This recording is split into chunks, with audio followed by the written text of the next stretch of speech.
Well, good evening, GCA community. Welcome to the spring 2026 GCA State of the School address. My name's Kevin Jackson, and I am, of course, GCA's head of school, finishing up my second solo year in this role and my 20th year as a GCA staff member. I want to thank everyone who attended this year's gala and reunion. If you did not attend or could not attend, you really missed out on something special. GCA's Director of Advancement, Julie Kirby, strives to make this a can't miss event each year. So I hope you can make it a priority to attend next year.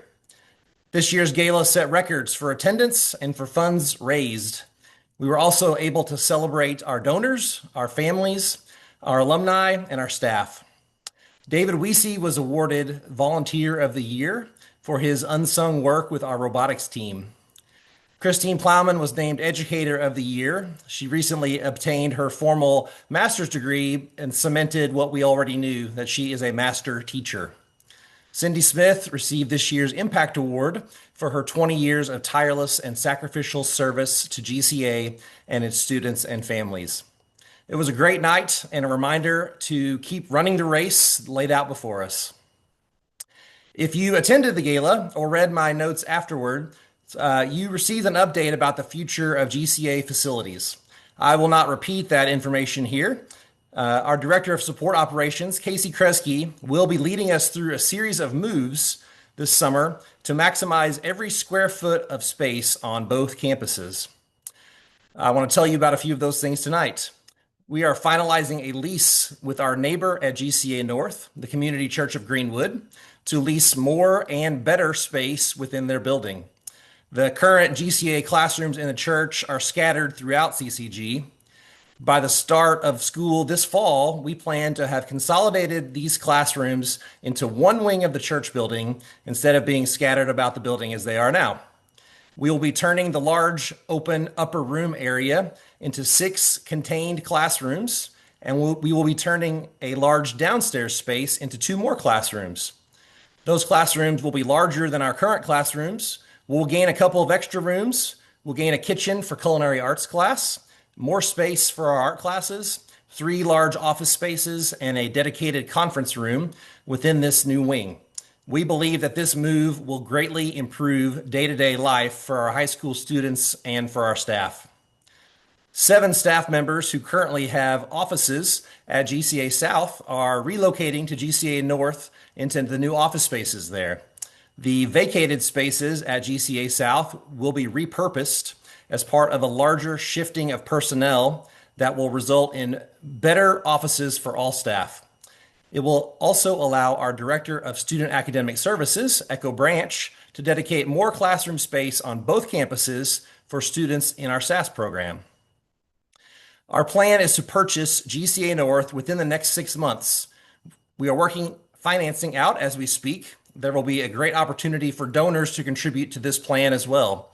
This purchase will allow us to maximize our resources on the North Campus and provide a solid foundation to build on as we prepare ourselves to do the next right thing. We are working with CSO architects to assist in a redesign of the existing GCA North facility. Our goal is for both the high school and middle school to coexist on the North Campus. This will allow the South Campus to be inhabited entirely by the elementary school. This redesign and expansion is one of our top priorities, as it will relieve space pressure and allow margin for growth as needed for all 3 of our schools. We are also still working with CSO on the 100 acres of new land. Our goal is to create smaller building project pieces that can be achieved in phases so that we can begin to get price tags on those developments and move forward. While I'm on the topic of facilities, our longtime facilities manager, Lee Bigelow, is retiring at the end of May. Lee was gracious enough to give us several years of notice so we could hire the 5 people it took to replace him and his hard work. Much of what GCA South and North look like today is because of Lee's hard work and his servant's heart. If you see him, please wish him well and show him your gratitude and appreciation for all of his work for all of God's kingdom. There's apparently been something in the water at GCA South this year, as numerous elementary school staff members have already taken maternity leave, with others to follow this fall. Some of those staff members have decided to stay home with their newborns and will not be returning to GCA right now, although we hope to recapture them in a few years. As a result, you will see several new faces in the GCA elementary hallways this fall. We are excited about the opportunities with this new staff, as we are hiring a set of diverse teachers that span the spectrum of experience and backgrounds. Elementary school principal Jordan Johnson and assistant principal Lindsay Harden will continue to lead this team as they work to lay a solid foundation for our students academically and spiritually. The GCA Middle School is returning almost its entire staff this fall. At a time when instability peaks in the early teenage years, our GCA Middle School staff is ready to offer steadiness and support for our students and families. Our principal, Sean Branch, assistant principal, Laura Cottengim, and their team of teachers will continue to challenge middle school students so that they gain the skills needed to persevere through difficult subjects that require grit and hard work. Our wonderful high school staff is also seeing minimal turnover this next year.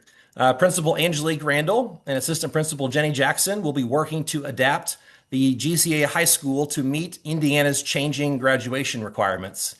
The new philosophy taken by the state will serve our students well, as it provides a variety of pathways to success and pushes students to take more ownership in their education and career preparedness.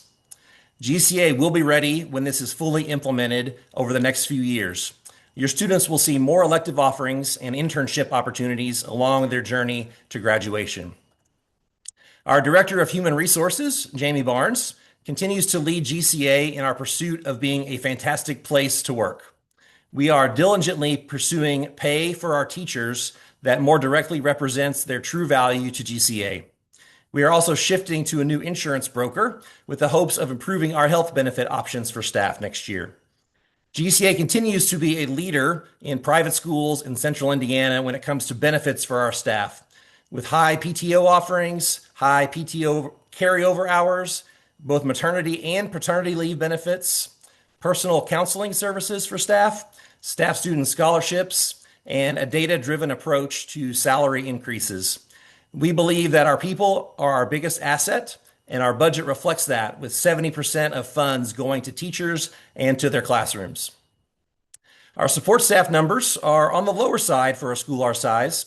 While rarely seen, these staff members play a crucial role in meeting the needs of our staff, students, and families outside of the classroom. We will be working to strengthen those areas in the coming years. In the fall of 2019, GCA was as close to closing its doors as it had been in a long time, certainly closer than I had ever seen since I arrived here in 2006. This occurred for a variety of reasons, but in the ensuing years, God has repeatedly blessed his school here at GCA with generous donors, financial giving opportunities, and needed resources that have resulted in a balanced budget, a strong banking relationship with Home Bank, and solid accounting practices. Our financial controller, Josh Bigelow, has put together a plan for maintaining financial health through detailed projections for tuition and expenses, as well as strong budgeting protocols. Our financial moves are intentional and well thought out. Instead of just being focused on survival, we are focused on thriving. We have already aligned ourselves with a company called Mission Advancement. They will help us navigate our future financial needs and capital campaigns as we continue to pursue flexibility and excellence in our role as part of God's kingdom. I want to take the next few minutes and talk about maybe the most important thing we do here at GCA, and that is partner with you as parents. We live in a world at war with the hearts of our students as the battlefield. If you think that sounds like an exaggeration, I do not think you're paying attention to the world around us. From our beginnings in Eden, Satan has hated God's creation, and our children are a high-value target. GCA is committed to working with parents to protect students as we all pursue our vision of our kids becoming servant leaders, relevant in the world, pursuing God's purpose and will for their lives. Current GCA parent Andrea Arnold has expressed her passion to help bring the GCA Parent Partnership to life. We have asked Andrea to lead the charge next year in developing more of these opportunities by bringing in guest speakers and holding evening workshops for parents and for staff to help navigate the difficulties that come with teaching and parenting in the world we live in. Andrea already has some great ideas, but if you have additional ideas for topics or speakers, you can reach out to her at aarnold@gcak12.org. For the past several years, GCA leaders have heard cries from parents and staff for a stronger counseling presence at both campuses. Thanks to God's provision, we were able to respond this year, moving from one part-time counselor to two full-time licensed counselors and one part-time counselor to create a biblical counseling department to serve all three of our schools. Now, if hearing that GCA has expanded its counseling department and is teaching students how to navigate healthy social relationships and emotional health scares you, I can understand why. Counselors and their work with student social emotional learning have received a bad reputation over the past decade. Unfortunately, this reputation has been earned at many schools as activists led the charge to indoctrinate students with lies and social agendas, all while boxing parents out of the classroom. Using counselors and the SEL curriculum as vehicles for unbiblical and undesirable social change, children became victims and collateral damage of these programs. Now, this next sentence does not need to scare you. GCA will continue to support families and kids through our counselors as they provide social and emotional learning. I need you to hear me say that and not freak out. Social emotional learning is nothing new at GCA. It is nothing new at any school. It is, in fact, a huge part of what schools have done for hundreds of years. We teach math and English and science and social studies and Bible, but we also teach kids how to function well in a social world full of relationships and strong emotions. What changed a few years ago was that this process of teaching was formalized, labeled SEL, and then corrupted by the world. When I got to GCA in 2006, social emotional learning was everywhere. It occurred in our hallways, in our classrooms, on the playground, in line at lunch, in PE class, on the bus, on the courts, and on the fields. Students have always had to learn to navigate friendships and family relationships. They've had to learn to deal with pressure to succeed. They have to process anxieties and fears. 20 years ago, students at GCA had to seek informal counselors in the form of our teaching staff, our school nurses, and our administrators. Social emotional learning occurred informally and unofficially, but it was everywhere. Now, 20 years later, as GCA has grown and the world changed around us, we found that we needed a more intentional approach to providing counseling and social learning for our students. They needed to be protected from a culture that is built to lead them away from Jesus. So GCA's approach is to partner with parents to protect children by teaching them to value mental health, to learn to be emotional without being controlled by emotions, and to pursue healthy relationships with their peers and family. We do not want parents to have to do this alone, nor do we want to do this alone as a school. Now, you might think that this teaching and learning is best left to parents alone to manage. And that may have been true at one time, but social and emotional health issues continue to rear their heads at school every day, and we cannot ignore them. The better our students' social skills, emotion management, and mental health, the more we can focus on academic and spiritual learning. We believe this is a biblical approach. We are reminded in 1 Peter chapter 5 to be sober-minded, be watchful. Your adversary, the devil, prowls around like a roaring lion, seeking someone to devour. Sober-minded means maintaining a clear, calm, and self-controlled state of mind. The sober mind is free from outside influences like intoxicants, as we often think goes with sober, but also emotional extremes or deceptive worldly thinking. Peter calls us instead to mental alertness and sound judgment. Living this way enables believers to stay focused on spiritual truths rather than being swayed by ungodly distractions or worldly passions. What we are not going to do at GCA is to pretend.